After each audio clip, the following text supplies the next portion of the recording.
Hello students, इस video में हम न्यूटन्स लॉ ऑफ कूलिंग के बारे में बात करेंगे। ये बहुत सिंपल टॉपिक है एंड इसके मार्क्स आपके पक्के करने वाला हूँ मैं। जो ट्रेडिशनल वे है सॉल्व करने का, उस तरीके से सॉल्व करने से अच्छा है और सिंपलेस्ट तरीका है मेरे पास। बस आपको समझना है यहाँ क्या हो रहा है, ठीक है। तो यहाँ एक प्रॉब्लम दिया है, प्रॉब्लम को समझाता हूँ, बाद में आपको मैं स्टेटमेंट समझाता हूँ न्यूटन्स लॉ ऑफ कूलिंग का। Metal ball is heated to the temperature 100 degree Celsius at time t is equal to 0। And starting में जो टेम्परेचर है मेटल बॉल का वो है 100 डिग्री सेल्सियस। मैं उसको लिखता हूँ थीटा से, तो theta is equal to 100 degree Celsius and time लिखता हूँ t इज इक्वल टू 0, ठीक है। It is placed in a water which is maintain at 40 degree Celsius, ठीक है। एंड एक दूसरी एक बॉडी है जिसमें, या सराउंडिंग बोलता हूँ उसको मैं, सराउंडिंग को मैं डिनोट करता हूँ थीटा नॉट से एंड उसका टेम्परेचर लिखता हूँ 40 डिग्री सेल्सियस दिया हुआ है हमें, ठीक है। तो ये जो है ये है हमारा body, temperature of a body 100 degree Celsius, time दिया है एंड टेम्परेचर ऑफ सराउंडिंग दिया है हमें। प्रॉब्लम ढंग से समझ लो, सब कुछ आपको मज़ा आएगा।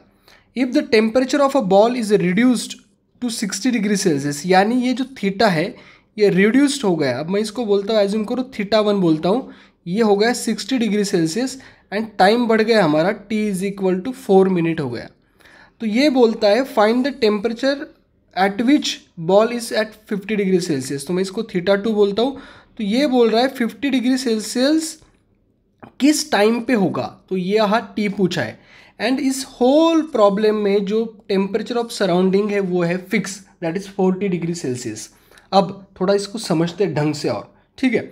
बेसिकली क्या है Newton's law of cooling? Newton's law of cooling हमें बताता है कि बॉडी का जो टेम्परेचर है, यहाँ जो थीटा है, टेम्परेचर ऑफ अ बॉडी कैसे चेंज होगा, ठीक है। एंड वो टाइम के रिस्पेक्ट में, जैसे टाइम 4 मिनट हो गया तो 60 हो गया, तो टाइम कितना और कुछ हो जाएगा तो ये 50 हो जाएगा, और कुछ हो जाएगा तो 40 हो जाएगा। तो ये किस टाइप का रिलेशन है? तो basically Newton's law of cooling हमें बताता है कि rate of change of temperature of a body यानी d theta by t t, यानी temperature of a body with respect to time t is directly proportional, किसके proportion में है? ये जो सराउंडिंग का टेम्परेचर है थीटा नॉट माइनस थीटा, यानी it is proportional to the difference in temperature between surrounding and body itself. इसको ही मैं लिख सकता हूँ, देखो इसको ही मैं लिख सकता हूँ D theta by D T is equal to K theta not minus theta. K constant of proportionality रहता है एंड इसको ही हम लिखते हैं D theta by D T is equal to minus के थीटा माइनस थीटा नॉट। तो ये ना, ये स्टैंडर्ड आपको हर जगह देखने को मिलेगा, ये D theta by D T is equal to minus के थीटा माइनस थीटा नॉट। अब इसको सॉल्व करने के जो तरीके हैं इस प्रॉब्लम को, वो दो तरीके से इसको सॉल्व कर सकते हैं हम, बट मैं सजेस्ट करूंगा जो मैं तरीका बताऊंगा उसके ऊपर आप फोकस करो, ठीक है। जैसे अभी इस प्रॉब्लम को मैं बताता हूँ मैं कैसे सॉल्व करूंगा, ठीक है। तो जो गिवन डेटा है उसको मैं लिखूंगा पहले, let theta be temperature of body and theta not be temperature of surrounding, ठीक है। तो मैं ये पूरी इंफॉर्मेशन यहाँ लिखता हूँ अभी एक टेबल के फॉर्म में। क्यों टेबल के फॉर्म में? क्योंकि टेबल के फॉर्म में आपको आइडिया बहुत क्लियर आ जाता है, ठीक है। तो ये है थीटा, ये है आपका थीटा नॉट, ये है टाइम टी। तो थीटा कितना था स्टार्टिंग में 100, उसके बाद हो गया 60, उसके बाद हो गया 50। थीटा नॉट यानी टेम्परेचर ऑफ जो सराउंडिंग है वो है fix, that is 40 40 and 40। T starting में था 0, उसके बाद हो गया 4 मिनट एंड ये पूछा है हमें क्या आएगा, ठीक है। अब ओरिजिनल स्टेटमेंट क्या था? Therefore by Newton's law of cooling क्या कहता है? D theta by D T is equal to minus के थीटा माइनस थीटा नॉट। कुछ भी मत करो, यहां से जो मैं कुछ लिखूंगा वो एज इट इज रखना है आपको हर प्रॉब्लम में, ठीक है। तो इसको मैं लिख सकता हूँ, दिस इंप्लाइज ये डिफरेंशियल इक्वेशन है वेरिएबल सेपरेबल फॉर्म में। वेरिएबल सेपरेबल यानी थीटा के जो टर्म है, देखो थीटा माइनस थीटा नॉट यहाँ मल्टीप्लाई में था, यहाँ जाके हो गया डिवाइड, ये माइनस के टी डी टी यहाँ मल्टीप्लाई था, डिवाइड था, यहाँ जाके हो गया मल्टीप्लाई, ठीक है। तो हमें टी निकालना है ऊपर वाले प्रॉब्लम में, बट ये जो आगे वाला जो एक्सप्लेनेशन है वो हर प्रॉब्लम के लिए सेम रहेगा। तो इसको यदि मुझे सॉल्व करना है तो क्या करना पड़ता है? इंटीग्रेट करना पड़ता है। तो इसको इंटीग्रेट करोगे तो आएगा D theta upon theta minus theta not is equal to minus के डी टी, ठीक है, क्योंकि के कांस्टेंट है बाहर निकाला। तो हमें पता है इंटीग्रेशन ऑफ 1/x dx कितना रहता है ln ऑफ x। तो इसका इंटीग्रेशन कितना आएगा ln of theta minus theta not is equal to minus के डी टी का इंटीग्रेशन कितना आएगा t plus constant of proportionality को मैं ln ऑफ c लिखता हूँ। क्यों लिखता हूँ? क्योंकि मुझे ऑपरेशंस आसान करने। नॉर्मल c लिखा तो चलेगा, चलेगा, कोई इशू नहीं आएगा, बट ln ऑफ c से हमारा काम आसान हो जाता है। अब ln मैं बोल रहा हूँ, इसका मतलब कैलसी पे ln यूज़ करोगे, लॉग नहीं, यदि आप कैलसी पे ln की वैल्यू कैलकुलेट करते हैं तो, क्योंकि ln का बेस e रहता है, लॉग का बेस 10 रहता है। तो जब आप लॉग से x निकालना है, जैसे log x is equal to Y दिया है, तो x कैसे निकलता है e to the power y से। यदि आप ln करोगे तो जहाँ बेस e रहता है, यदि आप log यूज़ करोगे तो ये 10 टू द पावर y करना पड़ता है। तो ये प्रिकॉशन लो थोड़ा, यदि आप कैलसी यूज़ करोगे तो। ठीक है, आगे चलते। अब ये ln है, ये है प्लस, यहाँ आए क्या है, हो जाएगा माइनस, यानी ln of theta minus theta not minus ln of c is equal to minus के टी। इसको ही मैं लिखता हूँ log a minus log b is equal to log of a by b। ठीक है, और ये माइनस के टी एज इट इज। अब हमें पता है log यदि हटाना है तो दोनों साइड का e ले लो। ठीक है, तो ये क्या आएगा, theta minus theta not, ln and e cancel, e to the power minus के टी। ठीक है, इसको ही मैं लिख सकता हूँ c मल्टी डिवाइड, यहाँ जाके हो जाएगा मल्टीप्लाई।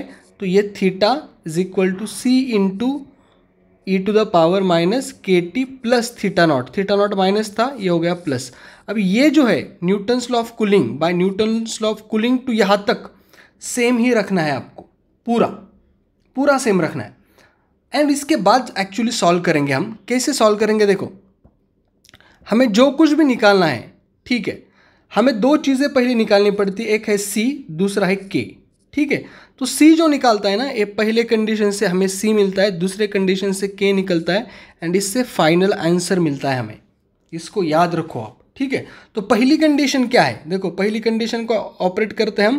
पहली, एक मिनट, कहा गया, हाँ, पहली कंडीशन क्या थी, at time t is equal to 0 temperature of a body कितना था 100 एंड सराउंडिंग का कितना था 40। देखो यहाँ से लिया ना मैंने, 0, 40 एंड 100। ठीक है, तो यहाँ सब्सटीट्यूट करोगे, यहाँ से हमें c मिलेगा, तो थीटा की वैल्यू 100 डाली मैंने, तो इज इक्वल टू c की वैल्यू तो हम निकलेगी यहाँ से e to the power minus k into 0।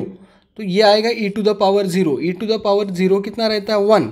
ठीक है, प्लस थीटा नॉट कितना है 40 प्लस है, यहाँ जाके हो जाएगा माइनस, यानी 100 माइनस 40 इज इक्वल टू सी, क्योंकि ये पूरी वैल्यू हो गई 1। तो इसका ही मतलब ये बनेगा c इज इक्वल टू 60। ठीक है, तो इसको यहाँ पुट करना है आपको। देयरफॉर हमारा थीटा बन जाएगा, theta is equal to c की value 60 into e to the power minus के टी प्लस थीटा नॉट। ठीक है, ये नया हमारा एक्सप्रेशन बन गया। अब सेकेंड कंडीशन अप्लाई करने की। सेकेंड कंडीशन क्या है, t जब 4 है, थीटा हो गया 60 एंड थीटा नॉट 40। तो at t is equal to 4, theta is equal to 60 and theta not is equal to 40। Theta not तो फिक्स ही रहेगा। अब सब्सटीट्यूट करो, थीटा की value 60 is equal to c की value 60 as it is e to the power minus k into 4, t की value डाली है मैंने 4, प्लस थीटा नॉट कितना है 40 यहाँ लेके गए आप, तो 60 माइनस 40 हो गया 20 is equal to 60 e to the power minus 4k। ठीक है, अब 60 मल्टीप्लाई यहाँ जाके हो जाएगा डिवाइड, तो this implies 20 divide by 60 is equal to e to the power minus 4k। 0 0 गया, या सीधा आप 20 3 60 रहता है ना, तो ये 1/3 आएगा। So this implies 1/3 is equal to e to the power minus 4k। हमें चाहिए k, कैसे निकलेगा, याद रखो, जब हमें e से e को हटाना है तो log लेना है, दोनों साइड का log को हटाना है तो e लेते हैं हम। ठीक है, तो दोनों साइड का ln लिया, तो ये आएगा ln of 1/3 is equal to e हट जाएगा, तो ये आएगा माइनस 4k। तो यहाँ से k की वैल्यू निकलेगी, 4 यहाँ मल्टीप्लाई -4 यहाँ जाके हो जाएगा डिवाइड, तो -4 ln ऑफ 1/3। तो ये आ गई k की वैल्यू। देखो इसको आप ऐसे भी लिख सकते हो, k is equal to -1/4 ln of 3। क्यों, क्योंकि सॉरी ये प्लस हो जाएगा, तो 1/4 क्यों, क्योंकि माइनस ln ऑफ 1/x होता है ln of x and minus ln of x होता है ln of 1/x। Basically minus sign के कारण ये अंदर वाला पार्ट है उसका इन्वर्स हो जाता है। तो k की वैल्यू आ गई हमारी 1/4 ln ऑफ 3। कहाँ पुट करनी है, यहाँ। तो थीटा क्या हो जाएगा हमारा, therefore theta is equal to 60 into e to the power minus k की वैल्यू क्या है 1/4 ln(3) into t plus theta nought कितना है 40। अब इसमें जो है ना फाइनल कंडीशन पुट करोगे वहाँ से आंसर आ जाएगा। तो theta is equal to 50। Now for theta is equal to 50, theta not तो 40 फिक्स है, हमें टी निकालना है, व्हाट इज टी। ठीक है, तो आगे जाएंगे। देखो यहाँ सब्सटीट्यूट करते हैं वैल्यूज़ को, वैल्यू सब्सटीट्यूट करोगे, थीटा की वैल्यू 50 यहाँ पुट की is equal to 60 as it is e to the power minus 1/4 ln(3), t की वैल्यू हमें निकालनी है प्लस 40 एज इट इज़, यही। ठीक है, इसमें कुछ है ही नहीं, लाइक सिंपल ही है। तो यहाँ 40 लेके गए, यहाँ प्लस था माइनस हो गया, तो ये आ जाएगा 10, 60 था मल्टीप्लाई, यहाँ हो जाएगा डिवाइड, तो ये आ जाएगा e to the power minus 1/4 ln(3) into t. ठीक है, तो ये आएगा 10/6। तो इसको हम 1/6 भी लिख सकते हैं, राइट। तो दिस इज नथिंग बट 1/6। तो 1/6 is equal to e to the power minus 1/4 ln(3) into t. ठीक है, हमें चाहिए टी, राइट। तो टी कैसे निकलेगा, दोनों साइड का लॉग ले लो।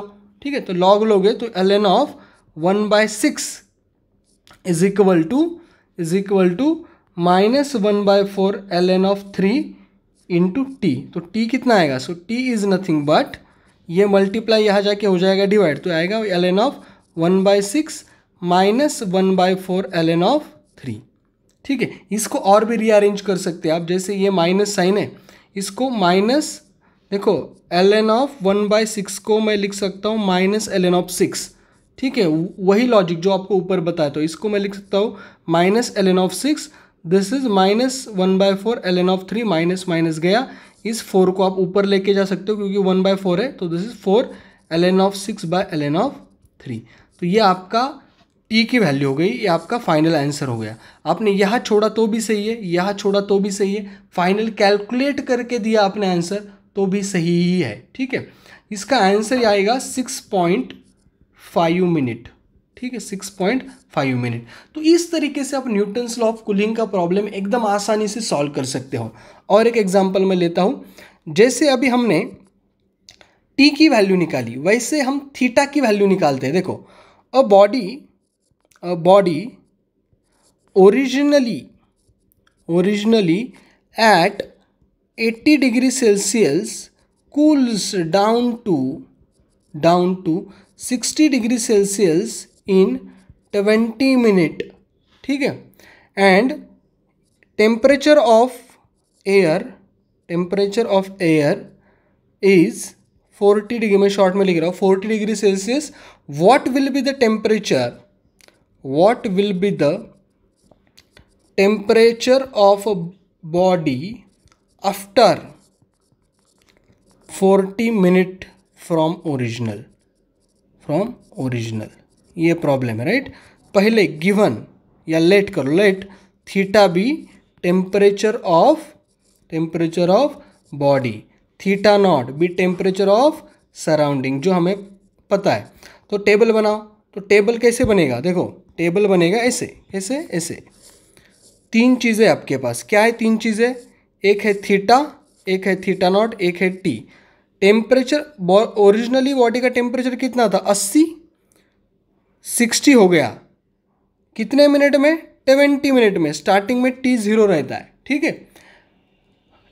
एंड एयर का टेम्परेचर यानी सराउंडिंग का टेम्परेचर 40 फिक्स दिया है, 40। अब बोल रहा है कि बॉडी 40 मिनट के बाद किस टेम्परेचर पे होगी, यानी अभी हमें थीटा की वैल्यू निकालने के लिए पूछा है, ऊपर टी था या थीटा है। जनरली यही दो टाइप के प्रॉब्लम बनते हैं। तो हमें पता है कैसे लिखोगे, by Newton's law of cooling d theta by d T is equal to minus के थीटा माइनस थीटा नॉट। ठीक है, therefore d theta upon theta minus theta not is equal to minus के डी टी। दोनों side को integrate करो तो ये आएगा D theta upon theta minus theta not is equal to integration of k constant लिया minus k integration of d T. ठीक है, तो इसका इंटीग्रेशन कितना आता है, ln of theta minus theta nought, यहाँ आएगा माइनस के t plus ln of c. तो आगे again ln of theta minus theta not by c is equal to minus के टी। अब मैं ये फास्ट कर रहा हूँ क्योंकि ऊपर मैंने एक्सप्लेन किया है, वो आपको याद ही रखने हैं स्टेप्स। तो इसका ही मतलब है theta minus theta not by c आएगा e to the power minus के टी। इसका ही मतलब है थीटा आएगा c into e to the power minus के टी प्लस थीटा नॉट। इतना आप ना रट्टा ही मार के रखो, यहाँ तक याद ही रखो पूरा कैसे प्रूफ है। नाउ देखो तीन कंडीशन आपको, क्या कंडीशन है? ये पहली कंडीशन, यहाँ से सी मिलेगा, यहाँ से के मिलेगा, इससे फाइनल आंसर मिलेगा। तो पहली कंडीशन क्या है?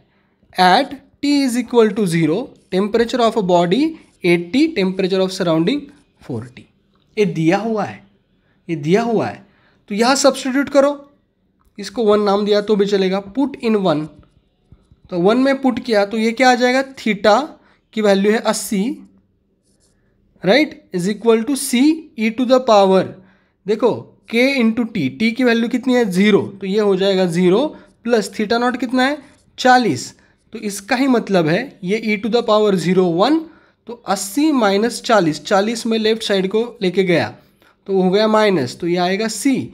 इसका मतलब सी की वैल्यू है 40, तो यहाँ से सी की वैल्यू मिल गई आपको 40। ठीक है, अब सी 40 मिलने के बाद सब्स्टिट्यूट करना है, देयरफॉर हमारा थीटा क्या हो जाएगा? 40 यहाँ पुट कर रहा हूँ मैं, into e to the power minus के टी प्लस थीटा नॉट, इसको नाम दे दो चाहे तो 2, राइट। नाउ सेकेंड कंडीशन क्या है? टी 20 होगा तो थीटा 60 हो रहा है, ठीक है। Therefore at t is equal to 20, theta हो रहा है 60, थीटा नॉट तो फिक्स ही है, वो कितना है? 40, ठीक है। तो यहाँ सब्स्टिट्यूट करना ही है ऊपर, therefore so this implies theta की वैल्यू है 60, ये 40 जो है वो एज इट इज़, राइट, सी की वैल्यू है ई टू द पावर माइनस के, टी की वैल्यू है 20, थीटा नॉट है 40, ठीक है। तो कुछ ज़्यादा मुश्किल नहीं है, 40 प्लस है, यहाँ जाके क्या हो जाएगा? Minus, so this is 60 minus 40 हो जाएगा 20 is equal to 40 e to the power minus 20 k, right. इसको ही मैं लिख सकता हूँ 20/40 is equal to e to the power minus 20 k. अब आपको पता है कैसे हटाना है इसको, तो 20 2 जा करो, ये 1/2 आएगा, ठीक है। तो दोनों साइड का लॉग लिया तो ये आएगा ln of 1/2 is equal to minus 20 k, तो के की वैल्यू आएगी माइनस 1/20 ln ऑफ 1/2, इसको हम लिख सकते हैं 1/20 ln ऑफ 2, तो ये के की वैल्यू है। ये सब्स्टिट्यूट कर दोगे कहाँ? 2 में, देयरफॉर हमारा थीटा बनेगा, क्या बनेगा? थीटा बनेगा, कहाँ गया? हाँ, थीटा बनेगा 2 का है, हाँ, theta is equal to 40 into e to the power minus के टी, तो के की वैल्यू है minus 1/2 ln of 2 into k t plus c कितना था? सॉरी, थीटा नॉट कितना था? 40। बस इस इक्वेशन में वैल्यूज मैंने पुट किए, कहाँ गया वो इक्वेशन 2? यहाँ, ठीक है। तो थीटा नॉट की वैल्यू भी मैंने डाल दिया, नहीं डाली तो भी चलेगा, थीटा नॉट लिखा तो भी चलेगा। नाउ लास्ट कंडीशन क्या है? लास्ट कंडीशन है कि टी 40 है, थीटा नॉट 40 है, तो थीटा निकालना है। देयरफॉर एट थीटा, ये निकालना है हमें, टी की वैल्यू है 40, थीटा नॉट है हमारा कितना? 40 फिक्स। देयरफॉर थीटा कितना आएगा? ये 40 as it is e to the power minus 1/20 ln of 2 into t की वैल्यू है 40 प्लस 40, थीटा निकालना है हमें, तो इसको आप लिख सकते हो 40 into e to the power, देखो ये 40 डिवाइड बाई 20 कितना आएगा? -2 ln ऑफ 2 प्लस 40, ठीक है। तो ये तो आप कैलसी पे कैलकुलेट करो, या इसको ऐसे भी कर सकते हैं, 40 is equal to e to the power, देखो ln ऑफ 2 को लिखा 1/2, एंड हमें पता है ना a ln of b is equal to ln of b की पावर a, तो ये 1/2 की पावर हो जाएगी 2 plus 40, e and ln cancel हो जाएगा, सो दिस इज 40 इंटू 1/2 की पावर 2, यानी ये हो जाएगा 1/4 प्लस 40, तो ये जाएगा 4 10 जा 40, तो दिस इज 10 प्लस 40, तो ये टेम्परेचर आएगा 50 डिग्री सेल्सियस, 50 डिग्री सेल्सियस। ये आपने कैलसी पे कैलकुलेट किया तो भी चलेगा, कोई इशू नहीं है। सो this is about Newton's law of cooling. कोई भी प्रॉब्लम दिया हो, मैंने यदि समझाया है तो आपका गलत होगा ही नहीं, ये मुझे लगता है। Thank you so much, bye bye, Tata.